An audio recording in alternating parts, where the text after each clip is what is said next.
What's going on, my Jack brother? Coach Scott here. In today's video, we're talking about the fat loss advice that matters most. This is by far the biggest key for my client success. It's got nothing to do with some unique fat torching workout program or some magical meal plan. All my clients are following different workout programs, yet they're all experiencing incredible results. And even the members of the Jack 40 Club who are following the exact same workout plan that I am each and every month, each of those workouts that we're following throughout the year are equally as effective at burning fat.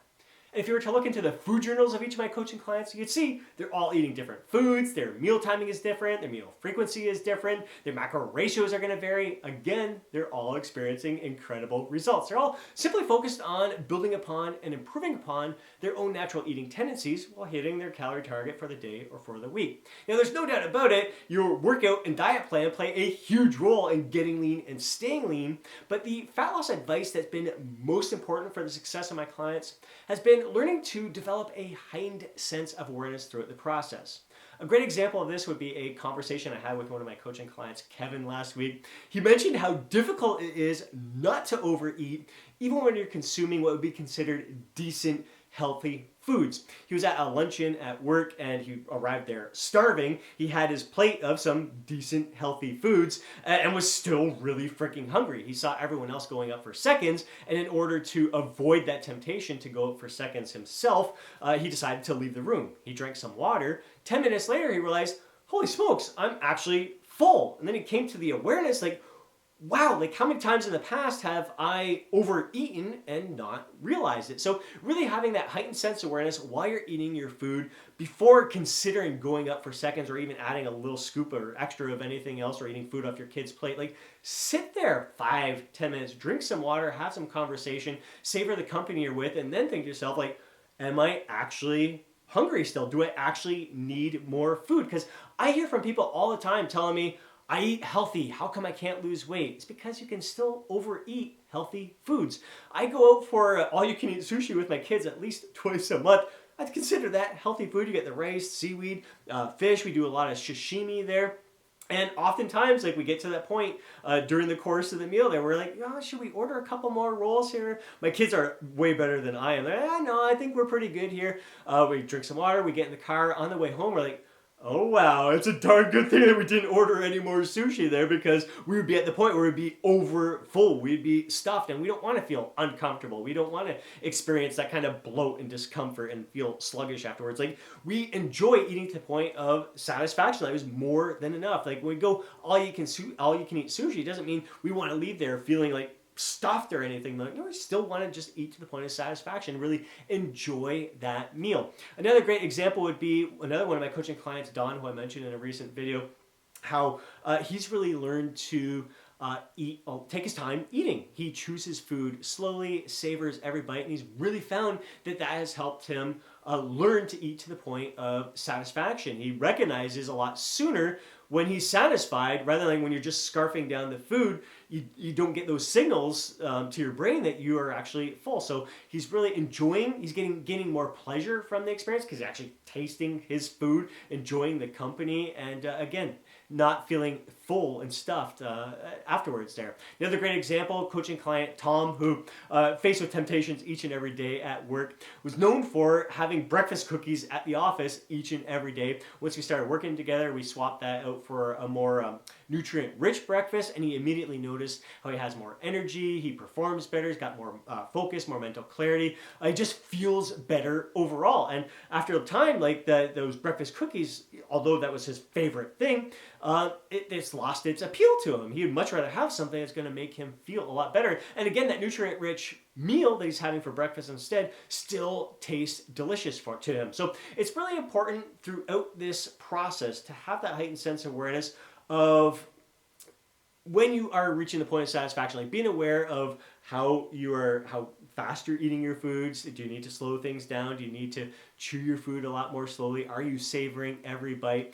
And become aware of that portion size that is suiting you best, and become aware of the foods that nourish you, the foods that provide you with energy to perform your best throughout the day, and the foods that kind of make you feel sluggish, because Tom did end up having a breakfast cookie at some point afterwards and realized, I just don't feel so good having this anymore. So again, doesn't have the same appeal to it as it once had to him.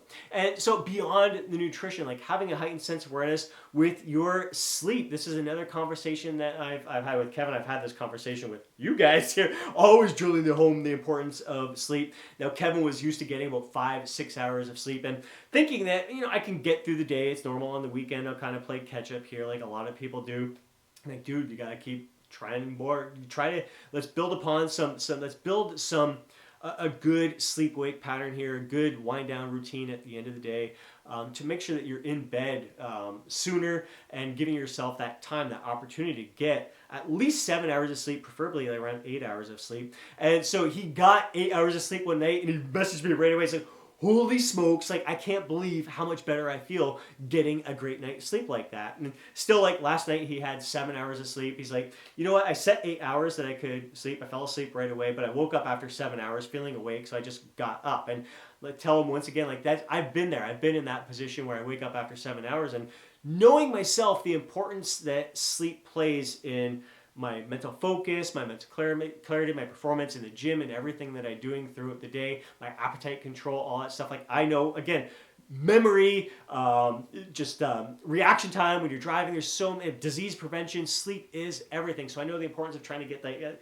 even 8 hours of sleep would be even better. I'm like, dude, you wake up after 7 hours. Just tell yourself, sleep is the most important thing. I know I'm awake right now, but it's most important for me to get back to sleep, get that extra hour in there, and it works. And after time, you develop those habits. You get into that routine where you're telling yourself, you wake up after 7 hours, you go back to sleep. You fall back to sleep, you keep doing that, and you get those 8 hours, then the 8 hours becomes your new norm there. So having that heightened sense of awareness with that, having the heightened sense of awareness with the activities you're performing, paying attention to how well your body is recovering, like how many days per week suits you best, because how many days per week suits me best and might not suit you best. And depending on the activities you're doing, like if you're doing more intense activities, you may need to, instead of doing intense activities every single day, mix in some lower intensity activities. Get out for a brisk walk. Paddleboarding is less it's less impact on me, but it's a great cardio workout. So I'll do that on days where I'm feeling like, I can't. Bike riding would be too much for my legs right now. They're not recovered from the leg workout there. So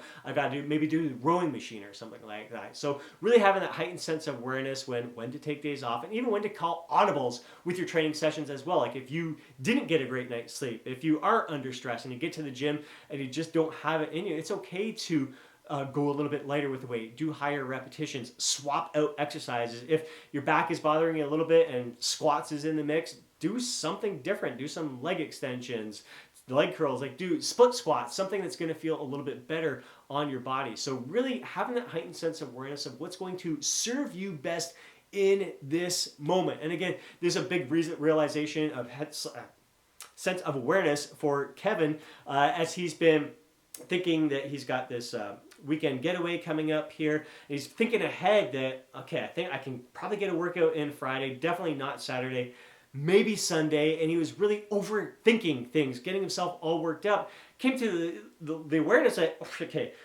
I'm just going to focus on the moment. What matters most to me is what's going on right now. I'm going to give the best of myself to this workout right now, to this day right now, and take care of this right now, and then the days afterward will take care of themselves. We'll focus on them when that time comes, rather than stressing over things. It's great to plan ahead, but you don't want to overthink things, overwork things.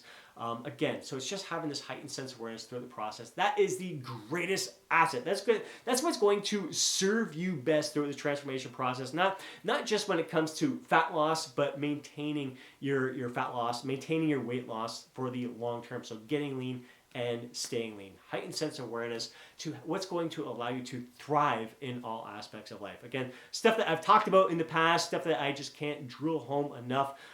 That's really what it's all about. The workout programs are great, the diet's great and all that stuff, but really what's most important is that you are aware of how your body is responding to those workout programs, how your body is responding to the diet, and being aware of what kind of changes you need to make in order to feel your best and thrive, again, in all aspects of life. Hope you enjoyed today's video. If you did, please do me a favor and smash that thumbs up button. I'd really appreciate it. If you want to see more videos like this, be sure to subscribe to the channel and hit that alert button so you're notified each time I upload a video. If you know a fellow bro who would benefit from watching today's video, please do me a favor and share it with them. Before you go, don't forget to download your free guide, Lose Fat, Get Jacked, and please share a comment down below. We'd love to hear your thoughts, feedback, and any insights that you may have on today's topic. Have yourself a great day. Catch you in the next video.